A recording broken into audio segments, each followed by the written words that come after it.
Anakuambia wananchi wahakikishe kwamba kama hali hii mvua imeweza kunyesha kwa siku 4 mfululizo, mahali ambapo kuwahi kuona maji yanatuama, leo maji ni ya kutosha na maboma yako jirani hapa. Sasa tuna kila sababu, mwenyekiti wa kitongoji, mwenyekiti wa kijiji, mheshimiwa diwani na kwenye kamati ya maendeleo ya kata kuhakikisha wananchi wanachukua tahadhari. Sisi upande wa serikali hata barabara tunazisimamia ili ziendelee kutumika na kuendelea kupitisha mazao yao na shughuli za kila siku, lakini na wao haya maboma lazima wahakikishe kwamba wanayasogeza maboma maeneo ambayo maji yanaweza kuwafikia.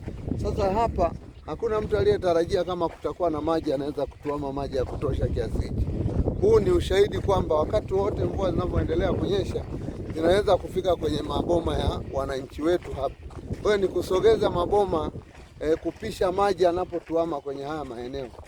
Hii ndio itakuwa kila siku kikaa na watu tunawaambia na kuwakumbusha, kwa sababu uhai wao, maisha yao tunathamini sana kuliko kitu kingine. Wawe wafugaji, wawe wafanyabiashara na wananchi wengine wa kawaida kama ilivyo sasa, hawa ni wafugaji kwenye haya maeneo. Pamoja na kwamba tunahitaji maji kwa ajili ya mifugo, lakini tunahakikisha tunawalinda wasije wakaingiliwa na maji kwenye majumba yao, lakini pia tunatafuta na barabara ambazo zinaweza kupitika muda wote, na mpaka sasa bado barabara zetu nyingi zinapitika vizuri na hakuna athari kwa mwananchi yoyote aliyeingiliwa na maji ndani kwenye maboma kama haya.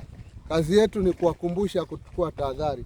Mheshimiwa Rais Daktari Samia Suluhu Hassan anawapenda wananchi wote wa Tanzania, wakiwepo wana Longido wote kwa ujumla, kuhakikisha kwamba haya yote tunayoyafanya ni kuweka ulinzi, ni kuweka usalama na kuweka utulivu, na wananchi waendelee kupata ustawi wa maendeleo.